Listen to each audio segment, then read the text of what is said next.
Okay, welcome to this policy exchange event. I'm Simon Letts, I'm head of the Environment and Energy Unit here at Policy Exchange. And I'm also a fan of John Kay's writing, his books and his weekly Financial Times columns. His columns provide razor-sharp observations on the way the world works, and they cover a very wide range of topics across government policy and markets. In fact, it's so wide that within my unit, when we're pondering a new policy question, we often go and check out whether and what John Kay has written about that subject. So I'm absolutely delighted this evening to welcome Professor Kay here. John Kay is one of Britain's leading economists, and he's currently chairing the review of the UK equity markets and long-term decision-making, which will report to Vince Cable in July. And John is the author of many books. I particularly recommend The Truth About Markets. Anyway, John's topic this evening is obliquity, long-term planning, and why the wise man knows the limits of his knowledge. In 2010, John published a book called Obliquity about why our goals are best achieved indirectly. And over a number of years, he's been pursuing this and related themes about uncertainty, the need for modesty, our ability to model and plan for the future, and about the importance of markets as processes of discovery. And I've been particularly interested in these themes because of how they relate to energy policy and about how we go about decarbonising the economy. In recent years, energy policy has seen a rash of models for how we decarbonise the energy system to 2030 or to 2050. And alongside this, there's been a trend back towards more planning approaches in the energy system. So I'm really looking forward to what John has to say this evening, though I know that his remarks are going to be much wider, be more general than simply about energy policy. So I'm going to hand over to John, and after his remarks, there'll be plenty of time for questions. John.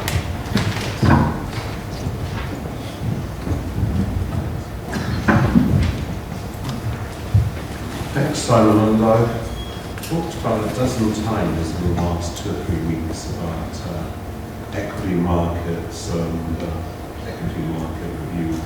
So it's a real relief, actually, to talk about something else. But if you hear me drifting off into remarks about high-frequency trading, you'll know that I'm sufficiently tired that I've lost the plot.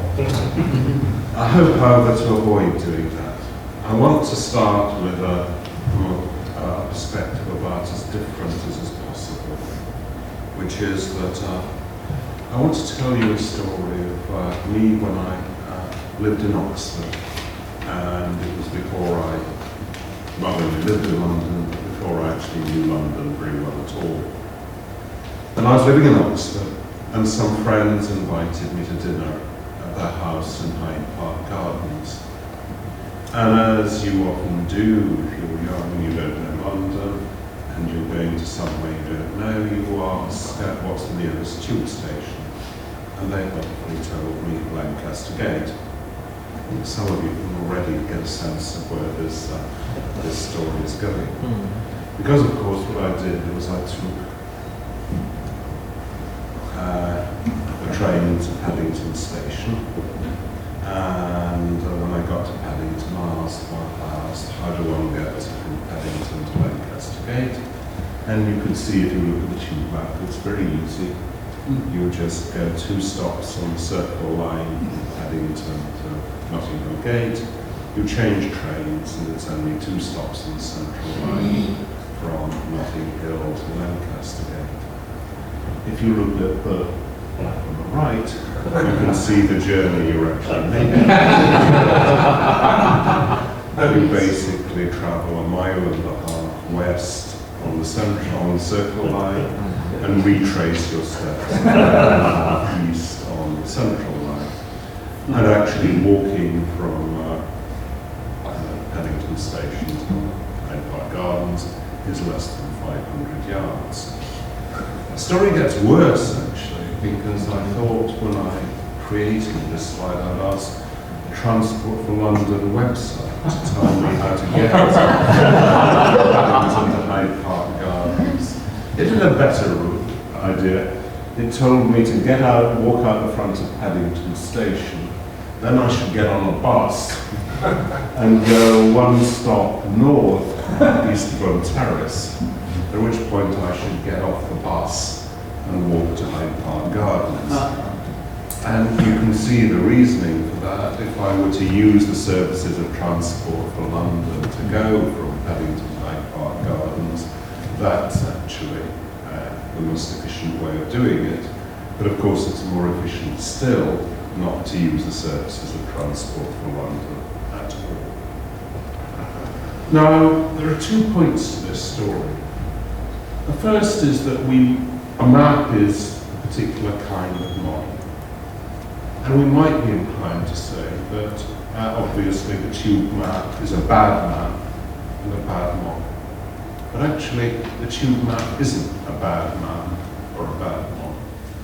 The tube map is widely regarded with good reason as a rather inspired piece of graphic design. It was created in the 1930s, as a matter of fact, by an electrical engineer called Harry Beck. That's why it resembles a circular diagram, but it was so easy to use that it quite quickly overtook historic maps, which are the kind of shape, the more geographic orientation that the map on the right has. Millions of people have used it since then to find their way around London, and that kind of stylized structure has been imitated by people running metro systems all around the world. It's a great success as a model. It's just a wrong model for that particular problem. And that's the first lesson, that models are indispensable to managing complex worlds, but actually the right model is specific to a particular problem. The second issue that raises is, how do we know whether we're using the right model for a particular problem or not? How was I, living in Oxford, not knowing London well, to know that although the tube map is a good way of getting around London in general, it wasn't a good way of planning that particular journey? And the only answer to that is that you make that choice, or you make that choice well, only if you have the kind of generalized knowledge of London, which most people in this room have, which I now have, but I didn't have then. That is that the right choice of model requires a much wider knowledge of situations and experience in using that and different models, which can only be acquired by experience, involves the exercise of judgment, and there is never any objective means of determining whether you have the right model for a particular problem or not. So what we should take away from this particular story is that models like maps are essentially simplifications, and that's the central characteristic of a model. There's a Jean-Louis Bourge's story that some of you may know of a competition to design this perfect map of the world, and the competition was of course won by people whose map of the world perfectly reproduced the world and was therefore entirely useless as a map. Right, a map, like a model, only works by being a simplification, but a simplification is problem specific, and knowing what simplification you want to use is a matter of judgment and experience and has no single right answer. We need to learn that about the way we think about models and the way we use models. We might also pick up from the Transport for London website the issue of why we have that website gives such a bad answer to that question. And the answer is that what the computer is doing on the TFL website is it is giving the correct answer to an only slightly badly formulated question. And that means to get the the right answer, you need to get the question right, and that may often be rather difficult. So that's where I want to begin, with the story of what we do with models and how we ought to use models. We actually typically use models very differently, and I want to try and explain why. We have in our minds a structure of how we ought to go about rational decision making, and this is one that's pretty much universal across the public sector and in large private sector bureaucracies. And it was rather well expressed 2 centuries ago in a letter that the American polymath Ben Franklin wrote to the English chemist Joseph Priestley. He was describing what he said was a good way of making decisions. It's been called Franklin's rule by various people since then. And it said, divide half a sheet of paper by a line into 2 columns, writing over the one pro and over the other column. And then he said, when I've got them all together in one view, I endeavour to estimate their respective weights. I find great advantage in that kind of equation, in what may be called moral or prudential argument. And of course, we all know that we ought to make decisions in this kind of way, and that's behind the impact assessment, the risk assessments, the personnel appraisals, and so on that we make. And Franklin's rule was taken seriously by a lot of people, not least by another great scientist, Charles Darwin, who used Franklin's rule in deciding whether he ought to get married or not. So this is a paper Darwin, which was Darwin's pro and con assessment of getting married. And you can see some of the cons of marriage. Constant companion who will feel interested in one object to be beloved and played with, better than a dog anyhow. The charms of music and female chit-chat, good for one's health, but terrible waste of time. The list of cons, in contrast, seems to be rather long. Freedom to go where one liked, one lose choice of society and little of it. One would lose the conversation of clever men at clubs. By not marrying, one would not be forced to visit relatives and bend and every trifle. Cannot read in the evenings, fatness and idleness, and so on. The list of cons is actually quite a lot longer than the list of pros. But what is Darwin, a few days later, having thought about it, finished a bit of page like this. He wrote at the bottom of the marry column, "It is intolerable to think of spending one's whole life like a neuter bee, working, and nothing after all. Only picture to yourself a nice soft wife on a sofa, with a good fire and books and music, perhaps." So he scribbled at the bottom of a piece of paper, marry, QED. Darwin thought one ought to make decisions, even decisions like whether to get married or not, in that kind of way, but he really didn't. And actually, it's quite interesting, this piece of paper seems to be written without any particular woman in mind. But a year later, he did in fact marry Emma Wedgwood, and the couple had 10 children, so you can presume it was a reasonably happy marriage. What Darwin was doing, I think, was playing what I've come to call Franklin's gambit, because I think when Franklin wrote that letter, he was actually probably had his tongue in his cheek, because Franklin, who was an extremely clever man, also wrote, "So convenient a thing is it to be a reasonable creature, since it enables one to find or make a reason for everything one has in mind to do." And I think we recognize in the impact assessments, the performance appraisals, the risk assessments that I was describing earlier, the regular play of Franklin's gambit, the business in which, the activity in which the formal procedure is used as an ex post rationalization of of a decision which has already been made on quite different grounds. And that was the strategy that Darwin revealed when he tried to apply Franklin's rule. So we have this idea that we ought to be making decisions on these organized bases of setting up the pros and cons, attaching weights to each of these, and making assessment on the basis of the relative weights to be attached to each. And that's what goes into a great deal of the formal procedure that is now more and more required, as I say, in the public sector and the large bureaucracies.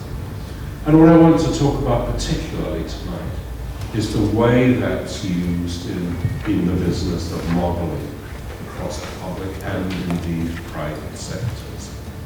And I'm just going to take as example for this evening one particular group of models that I've recently had cause to have a look at, which is a model called WebTag, which some of you will know is the standard template that is used for assessing transport projects in the UK.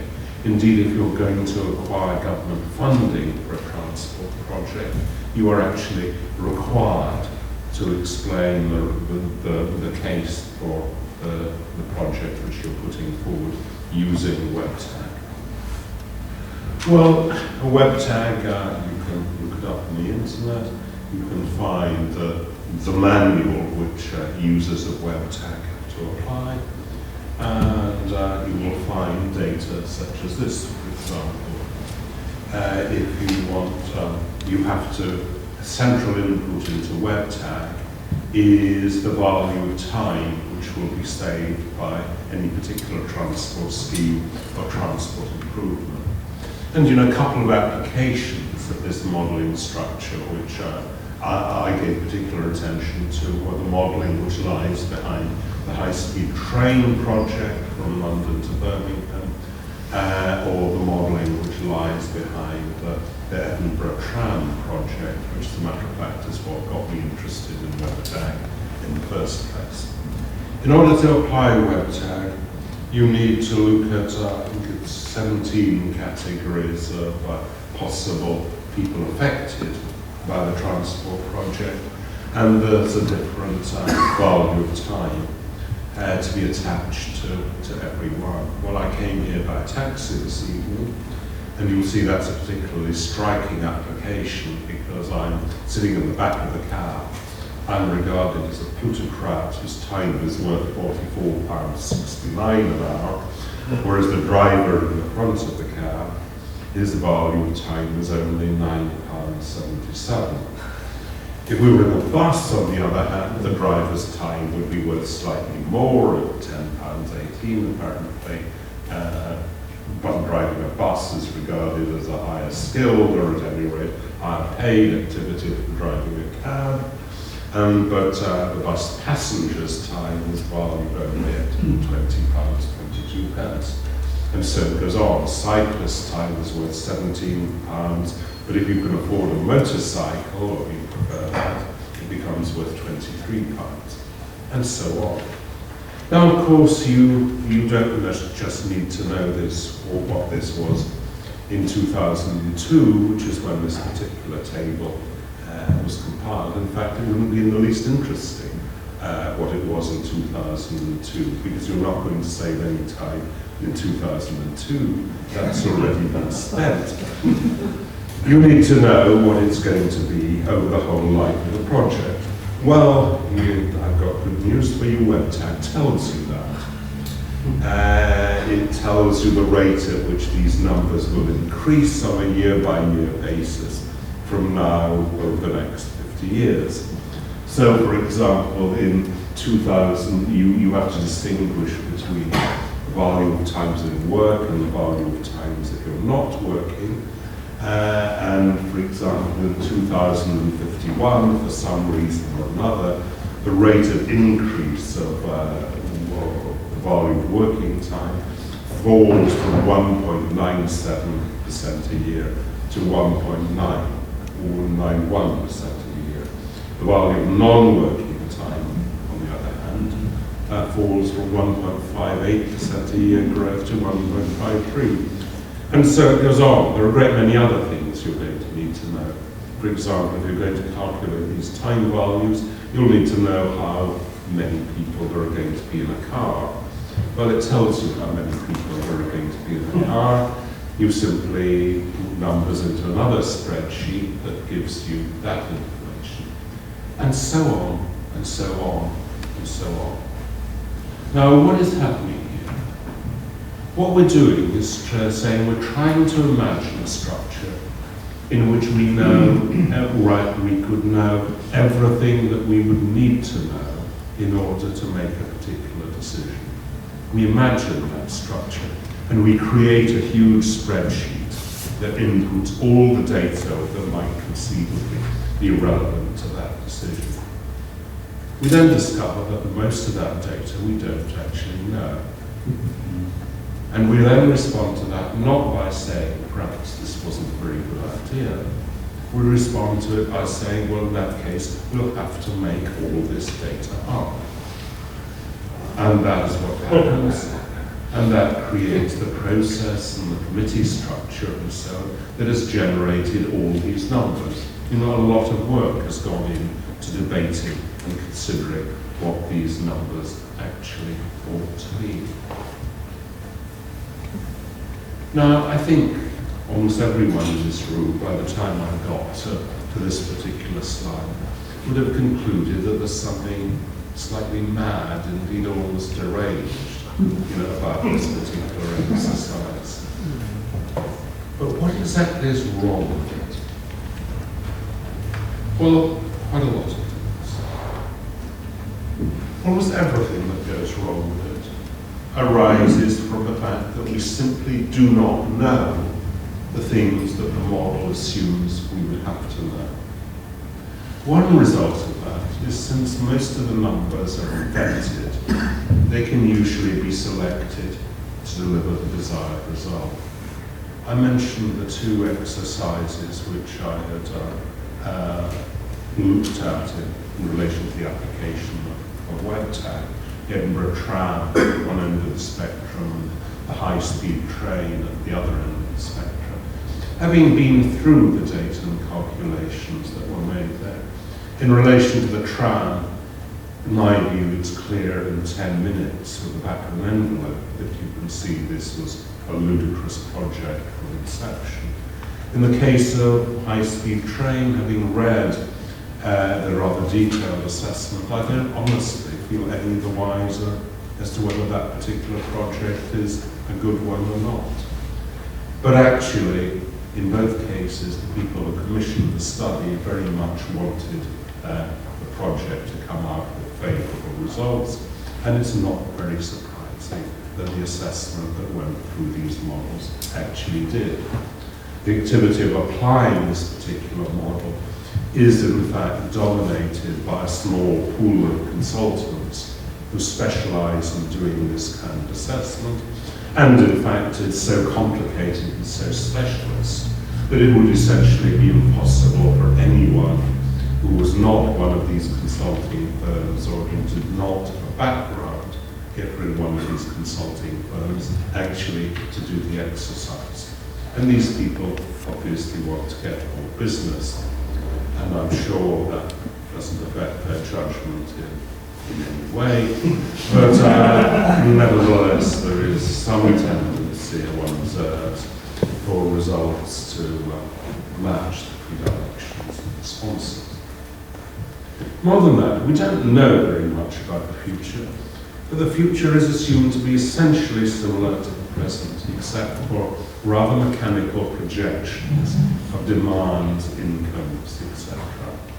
To be honest, if I'm projecting transport needs and transport policy in 2052, for all I know, people may be travelling on personal flying platforms in 2052. If technological progress is anything like what it has been in the last 1,500 years, in the next 50 or 100 years, almost the only certain thing you can say is people will be using vehicles that are very different from the kind of vehicles that we're using today. But in making these kind of assessments, all of that is assumed away, that cars will be much the same as they are today, except that there will be slightly fewer or slightly more people in them, and the people in the air who are sitting in the cars will be earning slightly different amounts of money. So the future is assumed to be essentially similar to the present, even though we can be pretty certain it's not. There's a critical question of the cut-off point for all of this, which matters actually rather a lot. One of the best, and it was actually genuinely pioneering, genuinely interesting studies of this kind, from which WebTech actually originates, was the study of the Victoria line in London, which was the study was undertaken and the line was built in the 1960s. And these kind of models, it was one of the very first big applications of this kind of modeling exercise. And it showed that although the revenue implications for London transport were not positive, because actually most of the use of the Victoria line was diverted from other existing tube lines, although the revenue implications weren't very good, the benefits of the Victoria line for London and transport users were very large, as we all know to be the case. Oddly, in looking at that, I noticed that the cut-off point they had in their study ran for 50 years. So it has actually just run out. Whereas the benefits of the Victoria line, as far as that calculation goes, have stopped. Now, interestingly, the Victoria line cost, amazingly, in 1960s prices, 90 million to build. Crossrail, we know, is going to cost about something between 15 and 20 billion. It's probably not unreasonable to say that if we were to build the Victoria line today, we should be budgeting 10 billion or more for the costs of constructing it. Actually, if you discount that figure, and clearly if the Victoria line did not exist today, we would build it or something like it. It's an indispensable part of the London transport network. Actually, even if we hadn't used it at all for the last 50 years, it would have been worth spending 90 billion in 1960 prices to have something today as valuable as the Victoria line is. And the first stretch of the London Underground, which was built in the 1860s, at a cost of less than £1 million, the prices at the time, is actually even more heavily used today than it was when it was first put into service in 1863. So that there's an arbitrary cut-off point, but one that makes a great deal of difference. Some projects genuinely have a life of 50 years. Other projects, like building a tunnel through central London, are things that probably steadily increase in value and probably do so more or less indefinitely. Uncertainties within the model are either ignored or they're dealt with in a very unsatisfactory way.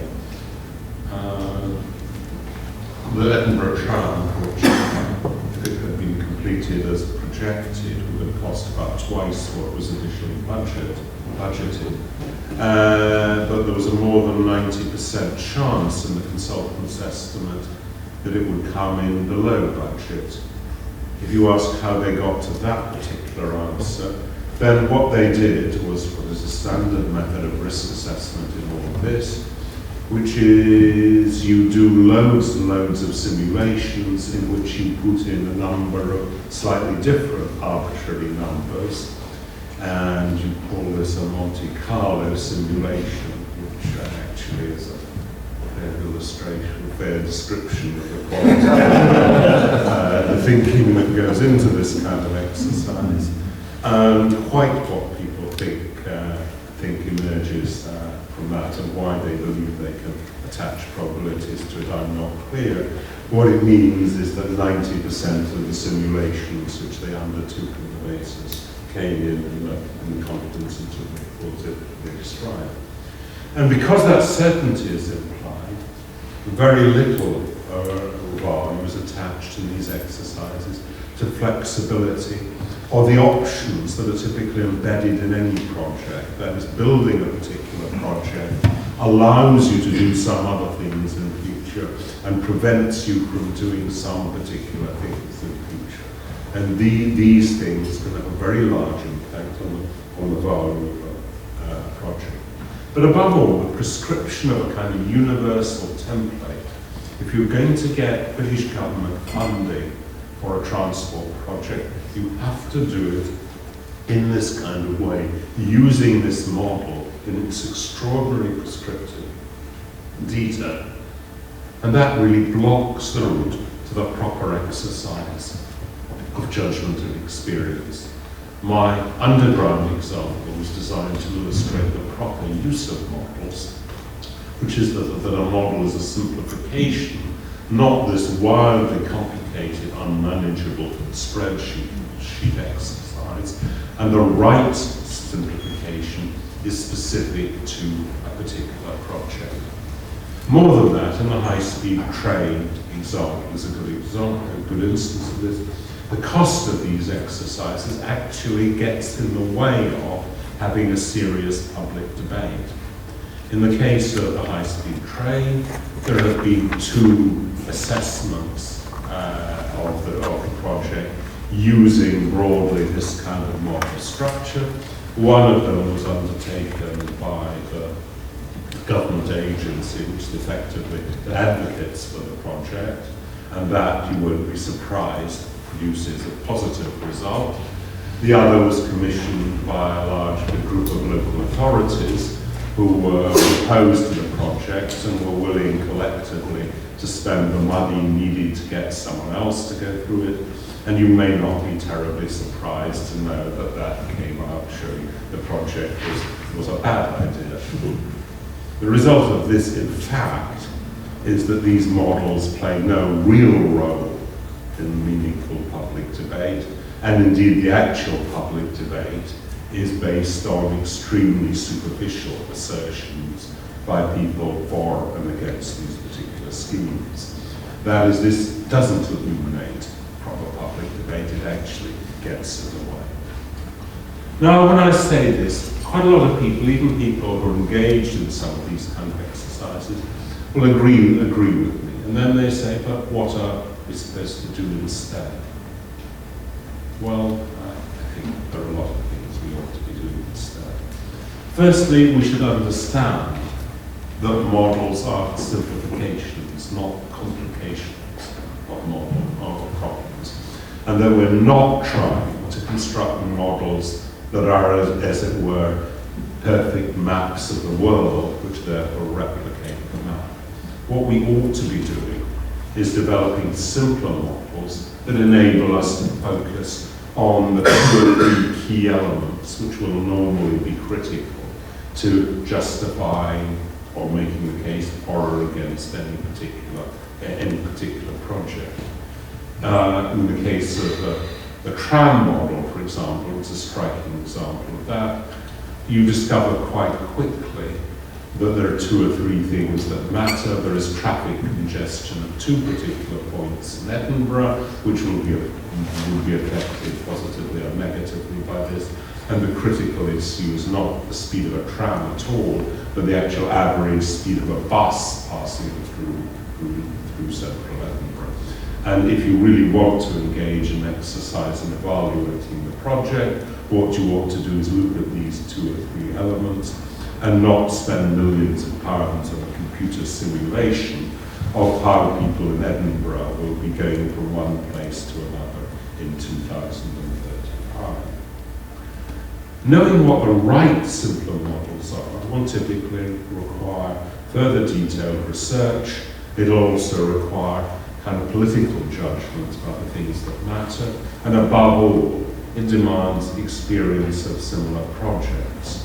One of the striking things about these exercises is there is essentially no ex post evaluation, that one would like to think that these models have been verified by finding out afterwards how well what had been said about them in advance panned out, but that is not actually undertaken.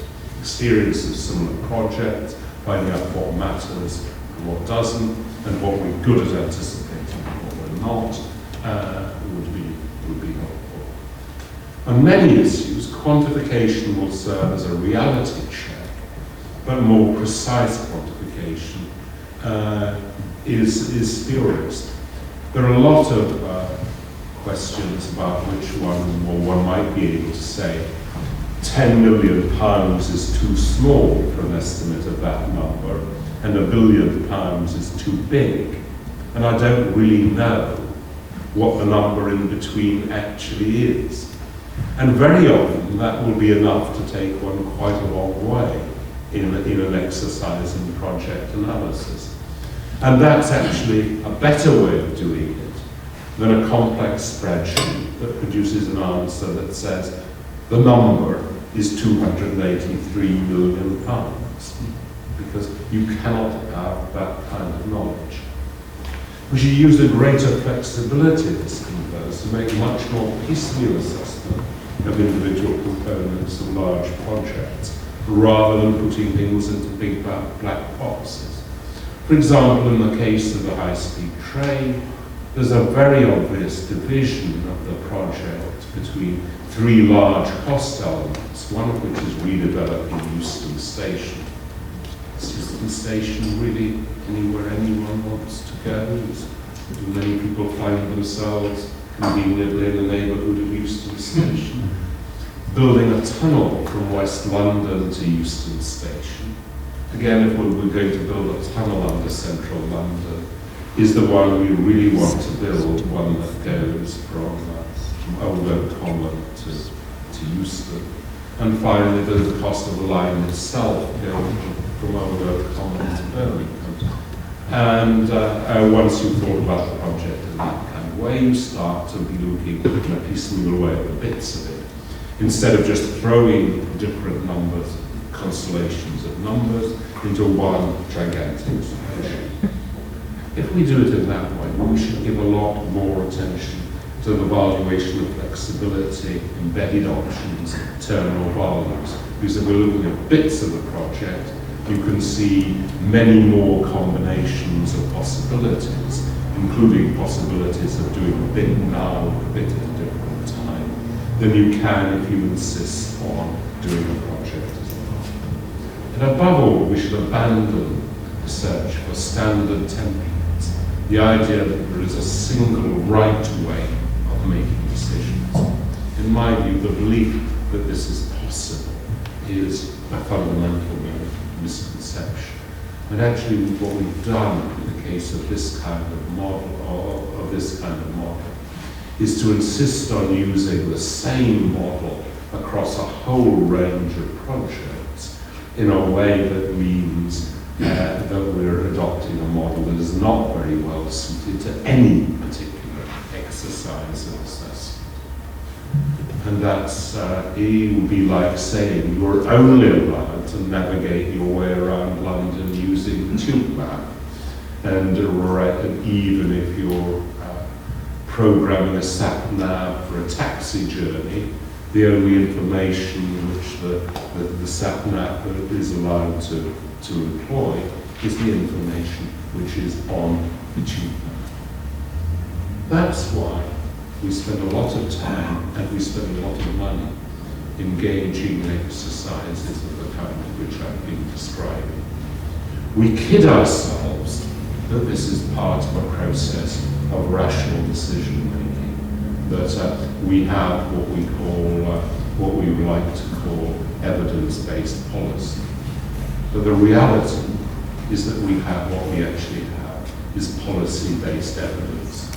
Most of the time, we are playing Franklin's gambit. That is, people are abusing these models in order to provide rationalizations for decisions which they have already made on rather different grounds. and it would make better decision making, not worse, if we got rid of most of these modelling exercises and forced people to articulate the thinking that is really in their minds when they advocate particular proposals in the first place.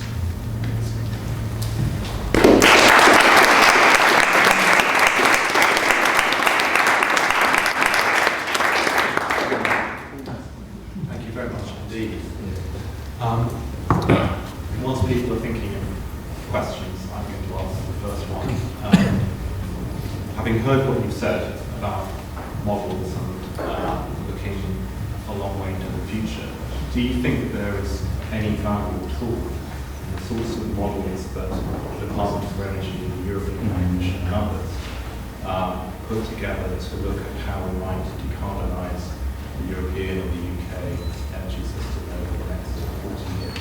I'm reluctant to talk in any specific terms about these models because I'm not familiar with their detail.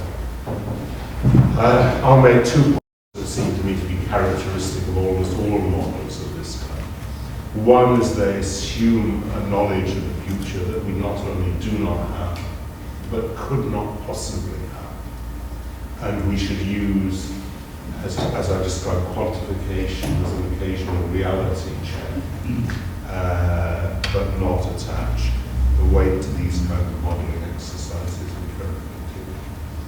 The second point is to say that because we don't know very much about the future and can't know much about the future, that gives immense value to methods of decision making that give us a range of future options. So that uncertainty points one in the direction, and it always points in the direction of valuing diversification and valuing options. And if I was making energy policy in the UK, diversification is important, and we should have as many options in the future as possible, would be banners that would be sitting above my desk. Thank you. Robin, did you have? Yes. I know you didn't want to get into the financial world, but it's interesting that, of course, it is models that blew up the financial system. I could have talked about value and risk modelling in almost exactly the same terms as I talked about transport modelling. I mean, the CDO market was absolutely built on Monte Carlo modelling, and the models were accepted by the rating agencies and accepted by the senior management in investment banks. And of course, nobody went through the process that you've just taken us through to question, whether these models had any value. Well, there was a little bit of going through that. I have a strong recollection of an evening in 2006 spent with some people I knew who had come up with a particularly whizzy CDO product. Understanding, first of all, the reverse engineering of the rating agency models that went into generating that product. But most of all, realizing at the end of the evening that there was probably really nobody in the world who actually really understood how that particular product worked.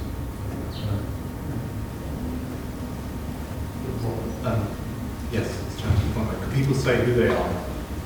Yeah, hi, my name's John Alcott. I have a day job in private equity. I'm also on the executive performance-led think tank called Obliquity. We're looking to have both Nick Rolls and Neil on our board. Just building on the gentleman's previous comments, but taking it to vanilla equity models. It strikes me that many of the critiques you leveled at the red tag model are also applicable to equity models. The future is assumed to be essentially the same as the present, minus some tinkering of some macroeconomic variables, and uncertainties are largely ignored. And in the same way that Transport for London requires a very prescriptive model, it's also the case that institutional investors require very prescriptive, vanilla, understood models. So I suppose linking that back to your review, your undertaking of the UK equity markets, do you believe a lot of financial models, specifically equity models, need reinventing as per some of the criteria on that slide? I doubt if that's something at the centre of my review, although critiquing some of the metrics that are widely used both in the investment management business and to monitor investment managers does seem to me part of my remit. But I'm well aware that, for example, standard portfolio asset allocation models are subject to many of the criticisms which I've levied here. And I made the point in discussion with Simon earlier before I came in that I've said, I've spent a fair part of my life developing models, even selling models. But I don't have any naive belief in them. In the area you're talking about, I've spent some time teaching people how to do these kind of portfolio allocation models. Do I actually use them in managing my own portfolio? You must be kidding.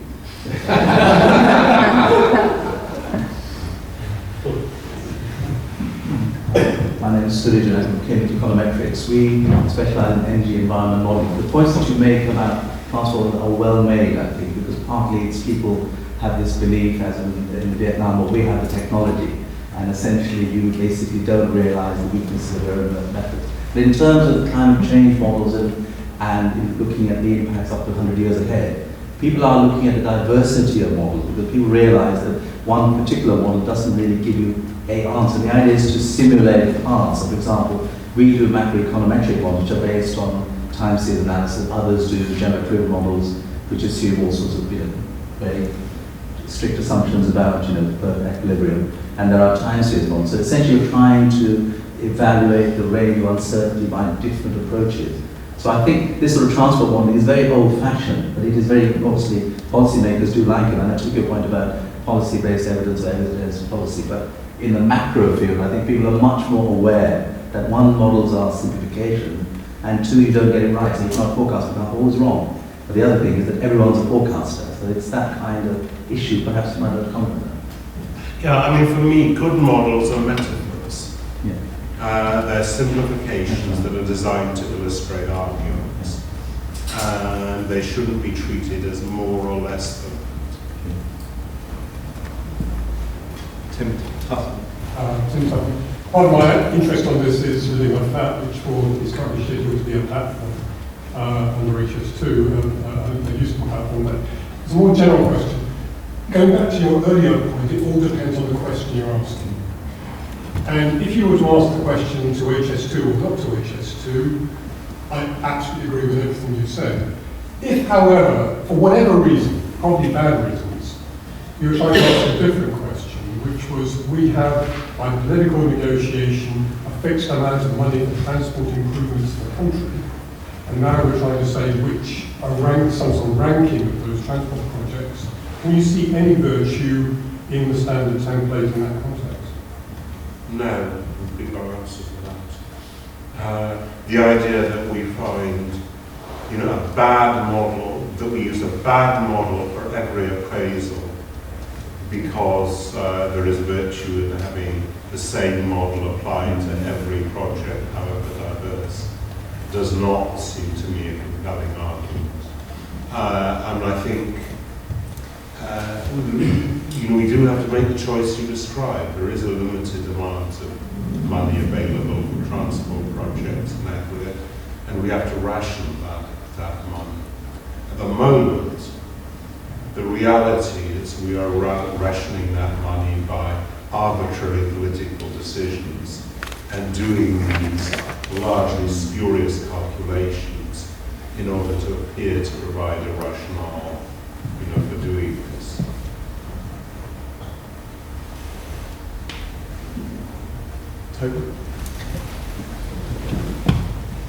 Toby Fennick. I'm from Fleischmann, but I used to be at Treasury with Simon, and we did quite a lot of policy-based evidence making. We were all over.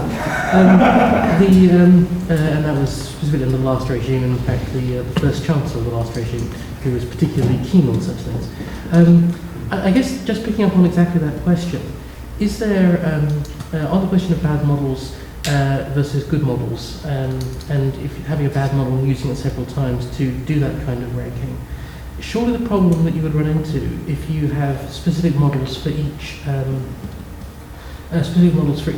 tailored to each particular scenario, is that you'll spend your time arguing about which model works and the virtues of each model and how it ties to the future, rather than having a distinct argument about what the actual benefits are. I think that's true. You're bound to an argument about which model is appropriate for a particular problem, because there isn't, as it were, a right answer. What is also true is that you, as an analyst, are never actually going to be able to give to a minister a set of projects ranked, 1 to 100, and say, do the first 17 projects because that's the number that will exhaust your budget. This kind of exercise is pretending that that sort of or choice is possible, and that sort of ranking is possible. And it isn't. I mean, what will not only will but ought to go into the assessment, the appraisal of a project, is a mix of political judgment, political calculation, financial evaluation, estimates of various parameters derived from modelling and other exercises of various kinds. And in the end, people have to make judgments and decisions, and these cannot be farmed out into a computer, which is in effect what these exercises are trying to do.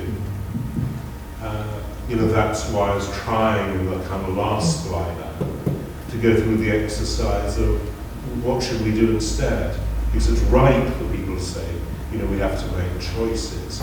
But I think the making of choices ought to recognize much more the rather messy reality of real decision making, and realize that what the analyst should be doing is providing relatively objective information that will be an input into that necessarily political, in the broadest sense, of political decision-making process.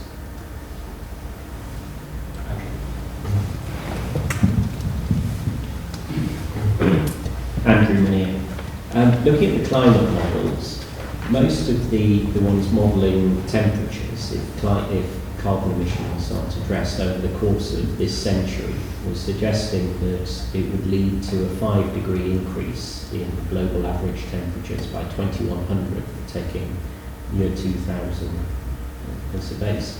Now, if you look and see that global temperatures haven't really risen over the first 12 years of the century, you can still say that the slope would still be feasible based on the level of the slope from 2000 to 2100 over the next 88 years to say, well, 5-degree rise may still be possible.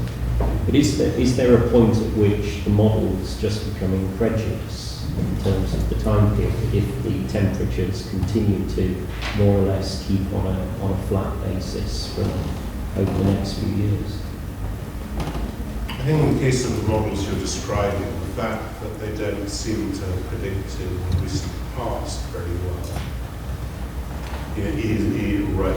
is a reason for being sceptical about this structure.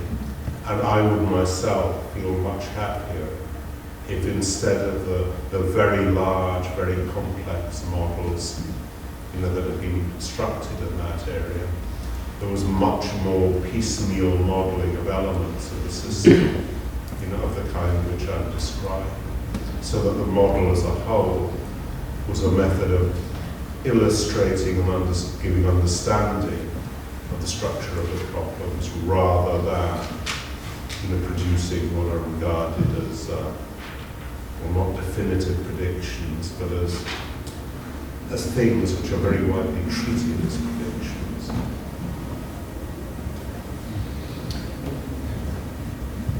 Thank you very much. Vincent Di Lorenzo.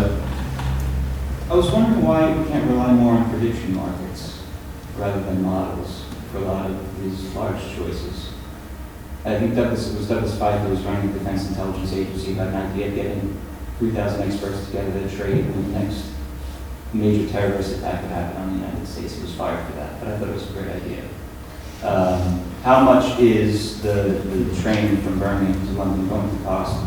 You get 5,000 people together who are quasi-experts, you get diversity of opinion, you get wisdom of crowds. They come to a number, trading this, giving private incentives, personal incentives, to try to guess correctly. And then you come to a number which doesn't have 5 people sitting around a table, but the wisdom of 3,000, 5,000, whatever it happens to be. So instead of relying on models, why can't we rely more on private prediction markets? Well, I think there's several issues raised there. I think you partly gave the answer to your question by saying that your 5,000 people would be experts or quasi-experts. I could estimate what the high-speed train would cost by walking up and down Oxford Street and asking people what they thought the answer to that question was. But I don't think I will learn very much by doing so. Why not? Right. People ask us the weight of a bull, and they don't know anything about the weights of bulls. Well, I think it's a very interesting question which we can explore, which is why is this quite a good way of estimating the weight of a bull, and a rather bad method of just working out how you fly a plane, for example. I would rather fly a plane by trusting it to a skilled, experienced pilot than by asking the opinions of the passengers as to what they should do next. And there are reasons for that, which is we believe there is genuine expertise in flying a plane, which people possess in different parts. And that is indeed the primary reason. There isn't very much expertise in predicting the weight of an ox. And basically, the less anyone knows about a subject, probably the more likely it is that we will get benefit from taking a range of numbers, a range of opinions, rather than a single one. But if I was trying to estimate the cost of a high-speed train, what I would actually do would be ask half a dozen people who have extensive experience of these kind of projects what they thought a reasonable figure for that number was, and taking appropriate account of where they might be coming from, how successful they've been at costing these things in the past, and the degree of their specific knowledge of that kind of project. Make an assessment based on that. Once again, the approach has to be project specific or problem specific. The lady. Hi, I've got 2 questions. One is as a trained engineer, I've worked as an engineer for many years. One of the things that I noticed here is that, if you're an electrical engineer, there would be absolutely none of what we have got today, including my iPhone here, if we weren't using models extensively. The whole thing is based on models and calculations, are all models based. Now, the difficulty becomes how are therefore those models and that way of thinking moved into other areas. And it seems to me that that's where the biggest problems lie. Whatever happens in these various things, there is lots of chaos. These models are far from being perfect. There's loads of errors that occur there, but we have worked out how to deal with those. What I see is the problem in the models we're talking here are twofold. One is they're used as a proxy language. And what I don't hear is what other language should we use that we can kind of agree upon so that we are speaking about the same thing. And the other one is the model of the world that seems to be applied. As a quantum physicist and someone who understands a little bit about chaos, what I don't see in most models, almost none, is an acknowledgement that the world is chaotic. We have no idea. So what can we do to set up the boundaries to understand what goes on? That goes with climate change as well. So what I would like to know is what do you think beyond what doesn't work now? Where should we look for the things that would be really more appropriate for the complexity of the world we are in?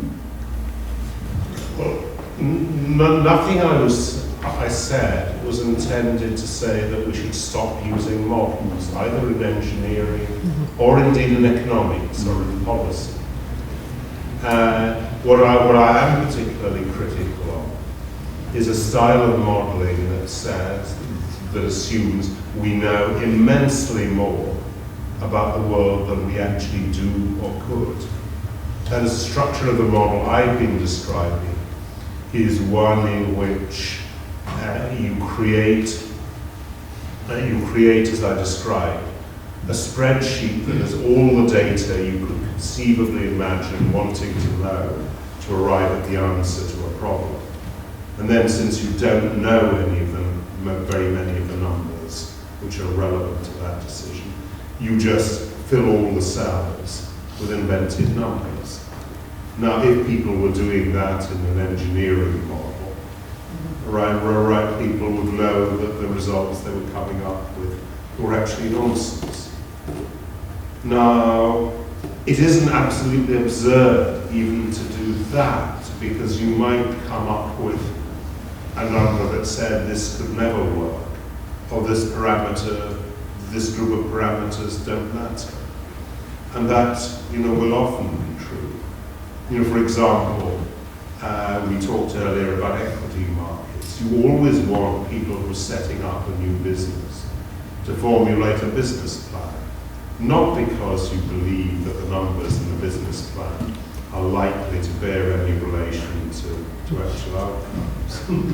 But for two important reasons. One is that the businesses compiling a business plan makes you think through the range of things you need to think about in order to set up a business.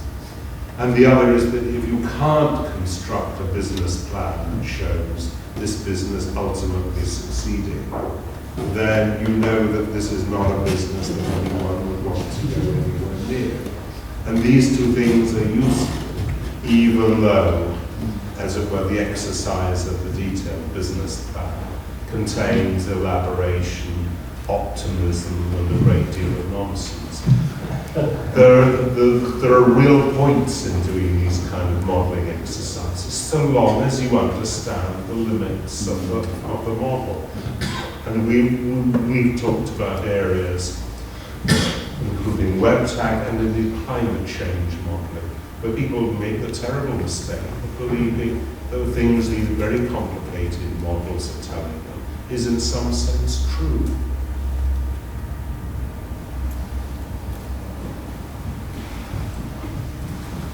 Thank you. Just a couple of quick questions. Firstly, I was wondering what you thought about the work the Major Projects Authority was doing on this in terms of their modelling, and whether they've learned anything and are adopting any of these lessons after past failures. And secondly, with the question before, forgive me if I didn't understand it correctly, but you seem to be saying the best thing we should do is kind of bring together half a dozen people who follow these things closely and have a kind of informed perspective and ask them what they think the cost of such a project would be. But wasn't the question just saying what we should do is have even more than that, have just a few thousand people doing so and put them into kind of a different context where they're more likely to come up with an answer which they need to think about closely? Well, I don't think we should do that, and the reason I don't think we should do that just the number of people in the world who have experience of building high-speed trains, for example, is really quite small, right? And you know, if I were to get together 1,000 people and ask them to estimate it, and they were genuinely different people, and of course that's one of the problems with these kind of activities. Indeed, it's a general problem in not just financial markets, but all markets, that the opinions which you're gathering are not, in fact, opinions that are formed independently of each other. But if I was gathering 1,000 independent opinions on what the high-speed train would cost, I would expect that 990 of the people proffering these opinions would have very little relevant experience or knowledge of what these kind of projects cost. So I don't think it's the case, you know, that the more opinions, the better, in general. But this is a matter of distinguishing areas in which there is genuine expertise, and genuine expertise is typically demonstrated by having been right about things in the past, and areas in which there is simply a divergence of ignorant views. And that's the difference between guessing the weight of an ox and knowing how to fly a plane.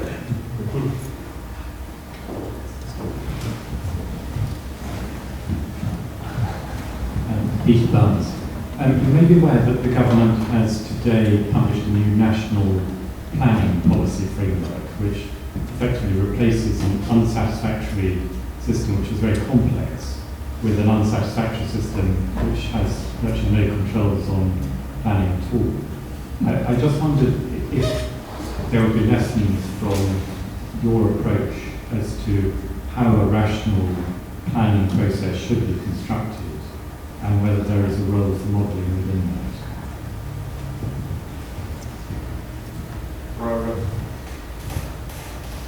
I think I'd like to duck that question because I don't really know enough about it.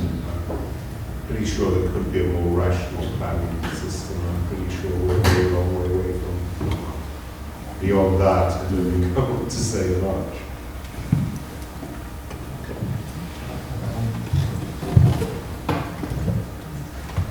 It's kind of related to the second question that was just asked there, and that is, if knowledge is in the heads of individuals and if knowing is based on experience, do we need a model for creating and exploiting knowledge?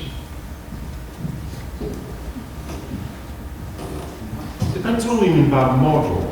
I mean, we've used the word model a lot in this evening. And I began by generalizing out from a model to a map. A map, to my mind, is a model.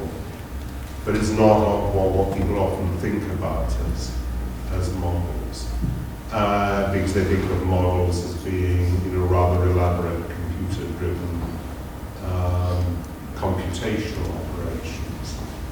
A model for me is essentially a representation of a problem, and a good model is a simplification. And exactly what one calls a model is kind of arbitrary. You know, we often proceed through life, and we need to proceed in an uncertain world by means of narratives. That is, we tell ourselves stories. These are, in a sense, you know, models, and there are immensely numerous and powerful roads for modeling in that kind of way. But at that point, talking about models just becomes a way of talking about a rational process of thinking.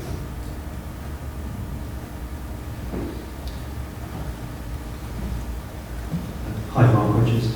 The government's got the call for evidence on the PFI procurement model on their desk to have a look through, and they're coming out with some recommendations late in summer, I think.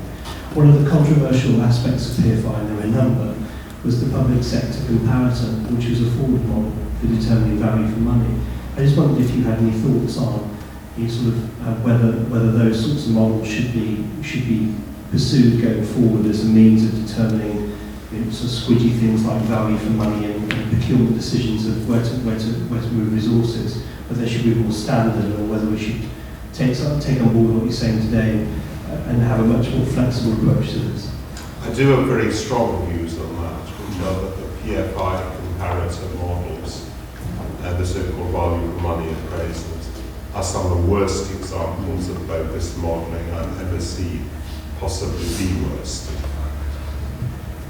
And they have every deficiency that I've listed up there, and so on.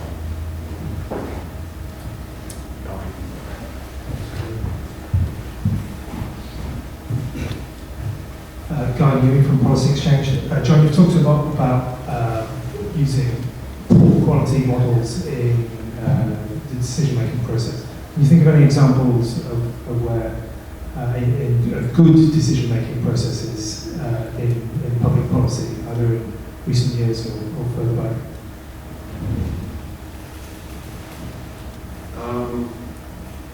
For me, the good decision-making process is one of constant adaptation and experiment.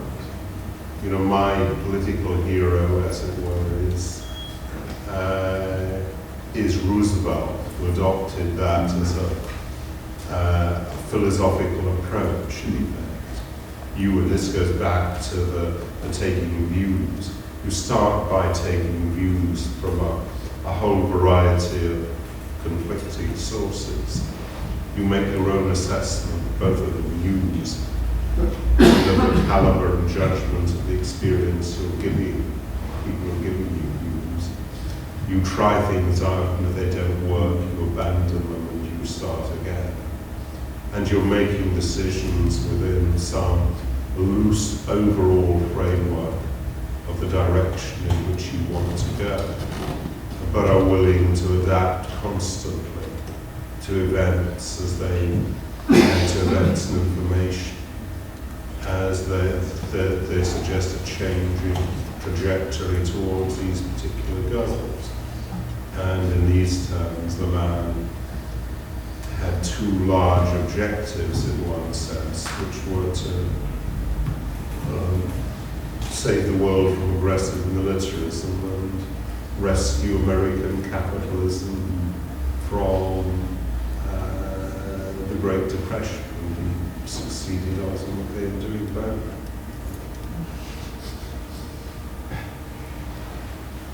Okay, we've got time. We've got two more questions, so we'll take both of them together. Hi there, Paul Barton. That makes a lot of sense. And I can absolutely see the merits in what you're saying, and I'm sure everyone, well, a lot of people in the room will see that as well. My question is about the feasibility of that working and that being adopted by decision makers. It seems that the thing that stands in its way to me is there's a political temptation here to use policy-based evidence and to ditch that and to go for that model also increases the amount of accountability on the decision maker, on the politicians, on the policy makers, the people who are going to actually put these big projects into play, because they can't blame the model at the end of it, because what you're saying is it is a political decision.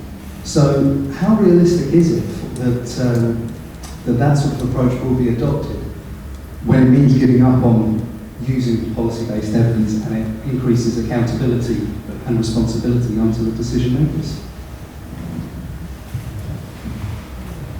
My question is incredibly similar. I was going to ask, to what extent do you think our political world really wants evidence-based policy? Let me end on an upbeat note. Right. I know people are terribly cynical about politics and politicians, but my belief, and even some of my experience, is that most politicians really want to do the right thing. And the more help we can give them to structure evidence in such a way that they can be led towards making the right thing, and understand the issues on which they need to make decisions. And the less we hide behind pretenses that there is some objective basis of policy making that can relieve people from the responsibility of actual decision making, the better the decisions we will actually get. So I'm not so pessimistic. Thank you very much. That's a very stimulating discussion, I think. So very broad-ranging, covering everything from the case for marriage to weighing an ox and the potential for flying pathways. People could feel free to have another glass of wine if you'd like, and welcome back. But in the meantime, we thank John and the usual way.